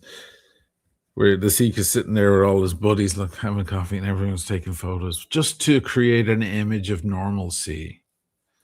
Yeah, I and this mean, is wild. their PR machine kicking into gear because again, Right. they're trying to normalize not only their own image and they're trying to push away from their radical Sunni elements within their country and their hardliners. They're trying to invite Westerners into the country, open the country up for business. You saw the Riyadh Comedy Festival recently. That was kind of the Yes. first volley. Right. So whatever you think of, again, this is, we are very close with very dangerous regimes. I mean, MBS is not a nice guy. He had a No. journalist cut into little pieces and shipped Right. out of a consulate Exactly. in a van. Exactly. So we're more than willing to sell them weapons and cozy up to them because they align with us economically. Dude, check this So- one out. Check this one out. This one made me laugh. Ago, and today we're going to have iftar in this very hotel. So this is the hotel that was bombed. It was the Fairmont, right? Yeah. And he's like, today we're going to go have lunch. Watch this for propaganda. Which is called the Fairmont. And now I'm here with my wife and my son just to show how quick Dubai responds. Look at the number of kids, the children here. Nobody's scared. And the food is amazing. There's no one sitting Yeah. at the other table. Well, this would be like if you and I went to a restaurant and a day before we got there, there was a stabbing. And the maitre d' said, "Look how quickly we cleaned up the crime scene." Your table, gentlemen. Have a seat.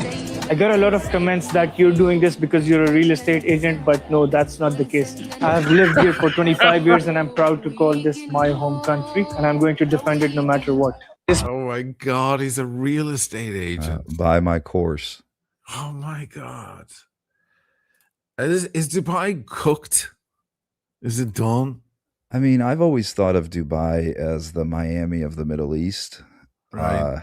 That's one of the places, Tim invited me to the Dubai watch event, Sure. and I politely declined. Again, you and I talked about Syriana, Yes. the film Syriana. I think that depicts that Yeah. region fairly well. They're in a complicated position. Again, I want Dubai to prosper. I want the entire world to prosper. That is Sure. my egalitarian dream for everybody to be happy and for peace and love on earth. But it's a very artificial environment that they've created. And I don't know that it has longevity. And they are extremely dependent on tourism, external support, because again, regardless of how much oil and money you have, when you're shipping out the oil and you're selling it, your entire country can't work in the oil industry. You Yeah. need additional economic growth around that oil industry. So the natural resource is just a means to an end. So there's a certain problem there. Again, you look at countries in Africa where they have diamond mines, but there's nothing around it because it's not a safe place to live. Nobody else wants to invest business in it. So they will mine the diamonds and extract the natural resource, but then nobody's reinvesting into the region. And that's what places like Dubai are trying to change. They want that appearance of friendliness and Westernness, and to try to attract tourism and investment and additional businesses. But I don't know how sustainable it's ever been. But I think now with this conflict, it's possible that, again, I don't know if the Saudi uh, government will collapse, but their economy is definitely going to be hurt by this. I can't imagine that it's not, because all you need is a few visceral images of drones flying into hotels, and people are going to stop going there on holiday from Europe and certainly from It's the United happened States. already. That It's already the happening. And you're that already seeing this in Mexico. And this is why the Mexican government, to some extent, has always tried to kind of broker a peace deal with the cartels. And the cartels have actually acquiesced to this because they understand that part of the tourist industry within Mexico is vital to their survival. Because if there's no businesses to extort for protection money because there's no tourism, then their supply chain runs out too, and they can't invest in legitimate businesses and wash their money. The problem here is that Iran is the external influence damaging that economy. So you can't make peace with where the Mexican government can have sort of an understanding with the cartel that, listen, you can't attack tourist sites and you can't attack hotels and you can't kidnap Americans because that will be bad for business for everyone. With the Iranians involved in this, it's not up to the Saudis. So I think that external pressure might be a little much for their economy. And if this goes on much longer, I think you're going to see a lot of empty hotels there. My God. I mean, the money shot, I think the one that will end everything was that big hotel that looks like a sail on the water. I don't know the name of the hotel, just being hit. That was, I mean, that image is gonna stay in everyone's heads forever. The locals are saying you have nothing to worry about. What? What do you mean you have nothing to worry about? How do you know? There's literally missiles exploding above my apartment. There was a drone that went into a residential building. So for somebody to say you have nothing to worry about, they're completely delusional. You're hearing missiles going off and loud bangs. Oh my God, it's a missile. Oh my God, that building just got murked. These first-hand accounts on social media were the only reports of what's happening in Dubai. Then suddenly, they stopped. Local authorities making it clear. The public prosecution warns against publishing or circulating rumors, or they will be subject to legal accountability. And no one wants to be jailed in Dubai. I mean, I took my post down, so yeah, I got a lot of messages when I put my post up saying it's probably best to take it down, so no comment. Fucking crazy. Yeah. You know what I'm realizing as well? It's been years now since I've seen so many. I've been seeing all these videos about how safe it is in Dubai. Guys going, hey, look, there's my Audemars Piguet and rose gold, and I'll leave it on the dash of my car. I'm going to go in and do some shopping. When I come back, it's going to be right here. Yeah. And I was always going, oh, wow, it's mad safe. I guess there's like heavy policing there. Nobody wants It's to fuck with the heavy cops. monitoring, yeah. But also I'm thinking, was this kind of propaganda? Is it really as safe as was this whole safe haven thing a pretext to It's very safe in terms of petty crime. So interpersonal violence and petty crime and property crime is incredibly low. They have that place wired for audio and video 24/7. And I actually worked with a guy who went to Dubai and went to the compound where they sort of monitor all these cameras. And it is like, the way he described it is going into an IMAX theater, but it is a wraparound screen of computers, and they're using artificial intelligence to detect certain things. And so the guy that I worked with said he got to see this happen live, where there was a car accident and like a cab driver hit another car. And they saw it on the footage, and they immediately dispatched police and ambulance. And then the call came in. So this guy calls, their version of 911 and says, hey, I'm over here. I was just in a car accident. And they're like, yeah, we know. They're already on the way. So that's the level of monitoring that they do, because it's not a gigantic country. It's not the size of Texas or anything, or the United States. So they can do it. So it is safe in that sense. You're not likely to get mugged on the street or have your car stolen or your purse snatched. Right. But in terms of geopolitical safety, they're in a bad neighborhood.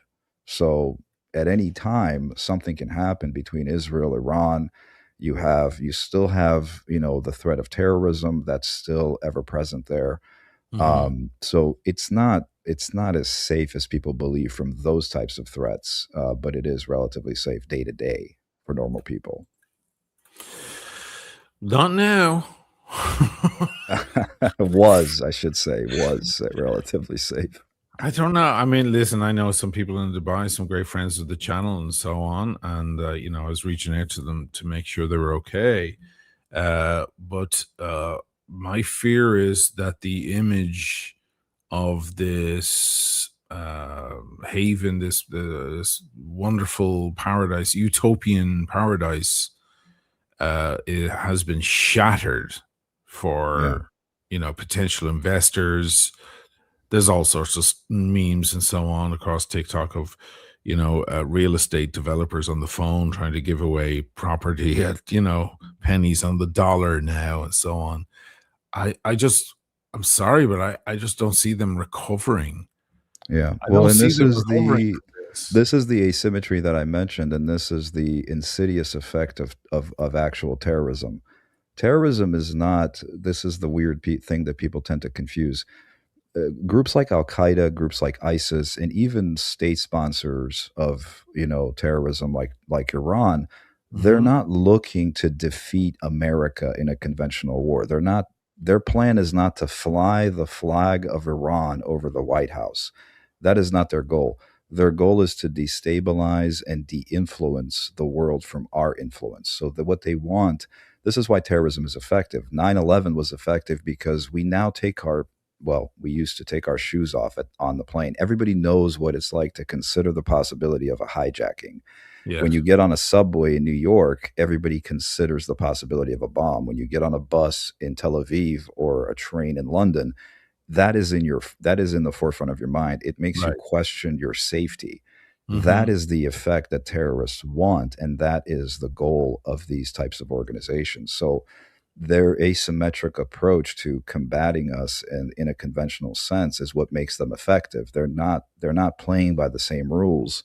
And that's why the conventional approach of, I think, what we're doing right now, which is just to get rid of, the core echelon of leadership and see what happens, so to speak, long term is not an effective strategy. Miller Shah, the Sale Hotel. Sorry, that was the only way I could describe it. Burj Al Arab. Yeah, I believe the Burj Khalifa is the big, tall one. It's like the Yeah. tallest building in the world. Burj Al Arab. Sorry, I don't know the names of all these hotels. I just know that as a landmark. It's a very famous landmark in the area. Carlos Ramirez, question for John. Going to MXCD tomorrow. Should I wear a Lux watch or a Seiko? What is MXCD? I don't know.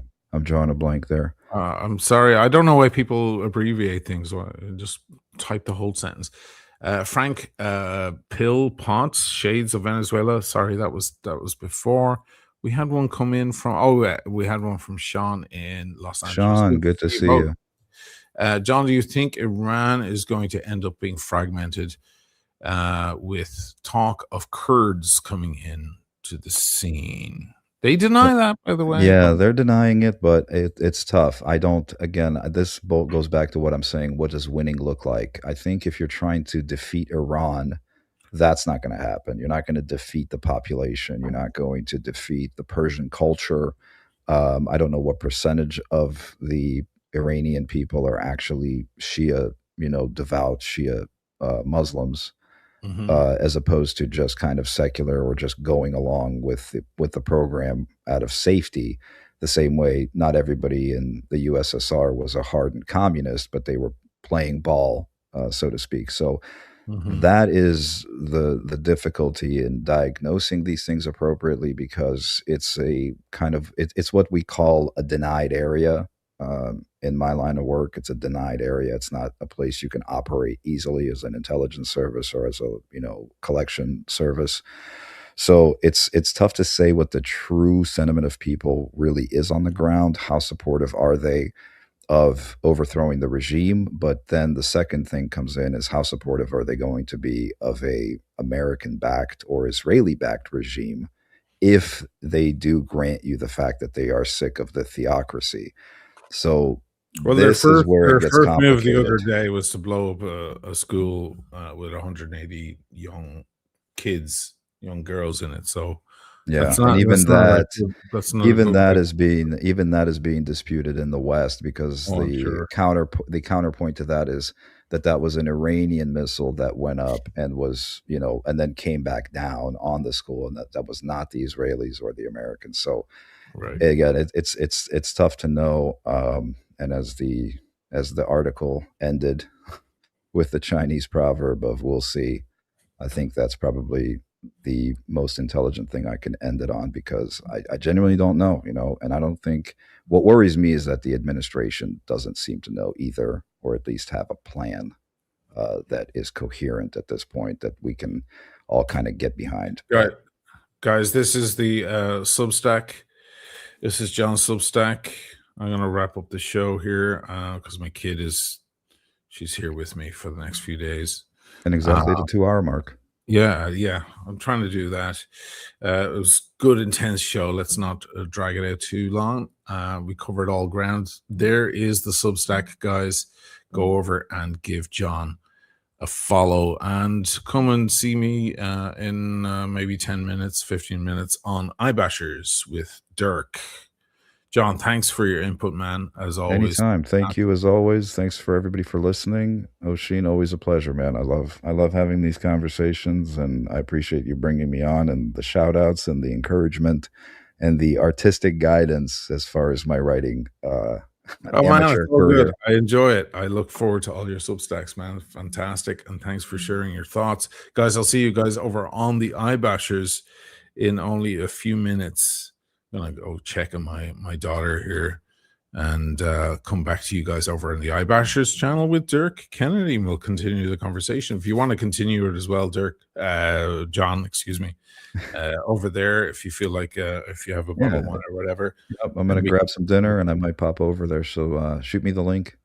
Fantastic, man. We'll do. All right, man. Thank you again. And congrats to your daughter again. That's awesome. I'm sure it's one thing to be proud of your own accomplishment, and it probably feels just as good to be proud of somebody you love accomplishing something. Oh my God. something. You've no idea. You've no idea. Take care, brother. Good night. Good night. All right. That's the show, guys. I'm going to go check on her, make sure everything's cool. She has to get up very early in the morning. And then I'm going to come back over onto Dirk's show. The iBashers. Just look for it, the iBashers channel with Dirk and myself, and we'll talk to the wee hours of the morning like we often do. Hope you enjoyed that. That was an intense one, but an informative one. It's a crazy world out there, guys. Sorry there was no watch chat. There is my Omega Seamaster and my Omega pin from the Olympics. Fantastic. Take it easy, guys. Peace, love. Ciao.